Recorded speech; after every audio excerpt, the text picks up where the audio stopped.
So we talked about Jesse Gonzalez, and that's kind of when things Did were we? cut. No, we got. Sorry for those We who got don't know, cut. we got cut off because technology kind of sucks from time to time. You said, "Here's a list of players without teams." Yes. So Silence. That's all yes. it was. Well, here's the first one: Jesse Gonzalez, FC Dallas. Poor kid. Well, not poor kid. He did some of this to himself, right? He basically lost his spot on FC Dallas because of, and I don't know where the court case is at this point, but he was charged with some sort of abuse of a partner.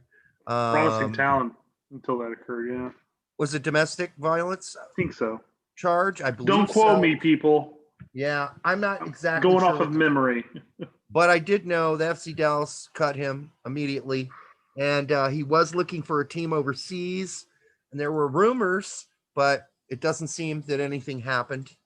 Well, Fabian Johnson has not had a club since July of 2020, and the rumor is he is asking for way too much money for a guy who barely stays vertical during a season for longer than maybe a handful of games before he's injured again. Mm-hmm. Yeah. So Danny Williams, who went off to Paphos in Cyprus and was injured for a quarter of that season in Cyprus. Again, another guy whose injury history is so horrendous that nobody wants to touch him with a 10-foot pole, and he's been out of a job since July. Josh Gott, really unfortunate story, went to Ireland. Oh. That didn't work. Yeah. That's such a shame. That kid had so much promise. Yeah, I mean, they were talking about how fast he was, and we saw it for ourselves back when he did get those few chances. But sure, he is once again without a club. For those of you who don't know, of course, he was at Alltag in Austria for a couple seasons, off and on. That didn't really work out for him. Another kid who was in Europe for a while and came in hasn't had a club since July is Bradford Jameson, former LA Galaxy kid. Eric Lehigh left Turkey, couldn't handle a myriad of different issues there. Does not have a club. Not going to be one in England unless something happened over the wire overnight that I don't know about. I think Lehigh should just come back to the U.S. at this point. I think he would have suitors in MLS for sure. I agree with that. Aaron Johansson. Is he? Okay. He basically told Hammarby before the season at Hammarby was even over that he was going to seek out a bigger club. So they're like, fine. And they just basically benched him for the last 3 games of the season. Don't get me wrong. I like Bacon and all, but yeah. but I mean, given his history of injuries, fishing around for a bigger club.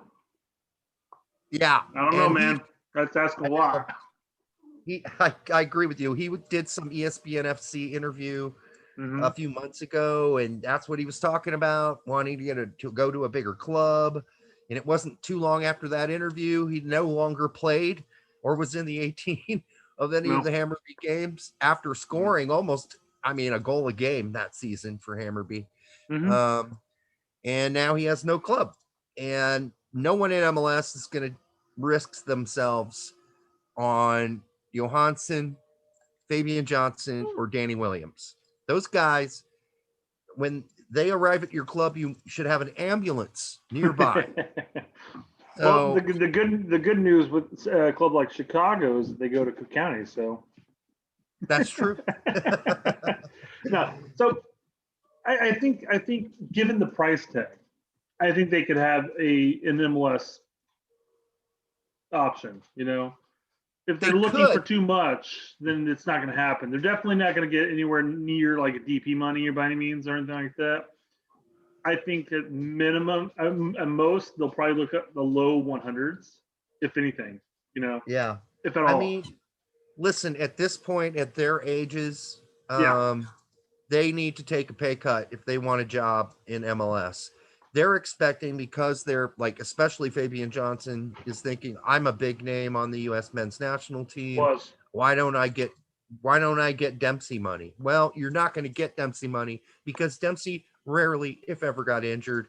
You could depend on him to play almost every game during a season. Fabian Johnson's a great player, but man, you look at his history of injuries, it's frightening. It's scary how many times he was a big name with the national team. Yeah. And that's the other thing. People have short memories. I doubt a lot of people even remember who the hell Fabian Johnson is if they're new. That's a shame, but yeah. So, it's kind of reminiscent. Although the guy that tops everyone for injuries is DeSevio Payne, who made a very brief appearance for the United States national team back when Klinsmann was the coach. He has been injured literally for 4 seasons straight. 4. He's played 2 games in 4 seasons, and that kid is constantly injured. I don't even know what his injuries are, but I mean, that guy's breaking world's records, and I can't believe a team like Emmen even wastes their time signing him a couple seasons ago. Because I'm surprised that somebody broke Bacon's record, in all honesty. Yeah, well, apparently, I mean, and we've talked about this before, or we at least read about it, but Aaron Johansson had, as you're calling him, Kevin Bacon, because he looks like Kevin Bacon, frankly. Yeah. Just for those who aren't getting the inside joke, he had a degenerative hip disorder. Yeah. And it really didn't look like there was a solution to the problem. Thus, the many hours he spent riding pine for Werder Bremen. And so he finally gets a shot. Somebody gives him a chance. Hammerby gives him a shot. He goes in. He becomes a starter. He scores lots of goals. And then he tells them, well, I don't want to play for you anymore. Essentially is what he said, which, again, it's wishful thinking on his part, thinking that now that he thinks his hips are good, that other teams aren't going to look at him and go, well, I'm sorry. I looked at your injury history. And who knows?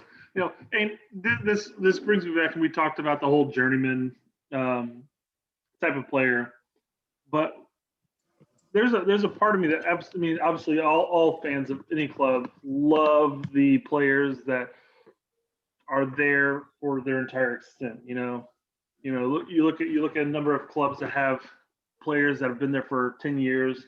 They're fan favorites, but they're just looking at somebody like Bacon in that sense is this club gave you a chance, knuckle under and just accept the fact that you may not necessarily have a bigger club. Let the bigger clubs come for you.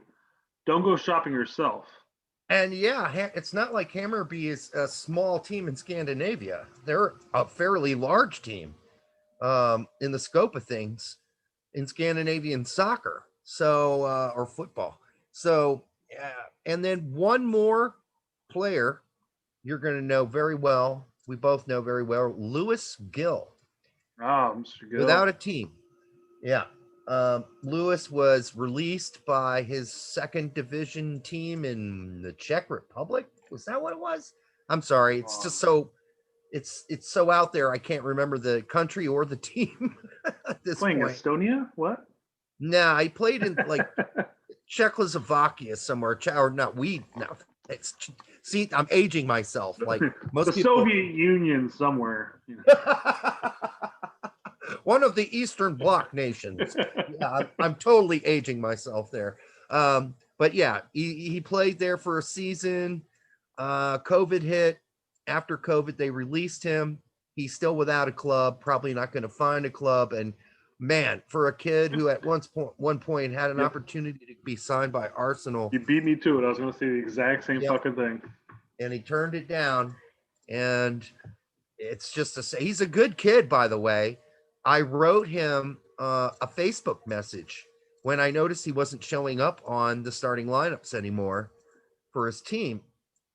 And unlike a lot of other players who would never have responded and never said anything to me or wrote me back on Facebook in a message, he wrote me back and told me, here's my situation. I couldn't believe it. He's the nicest kid in the world. Nicest kid. I only wish him the very best. I hope he finds a club. It's just a sad story. It really is.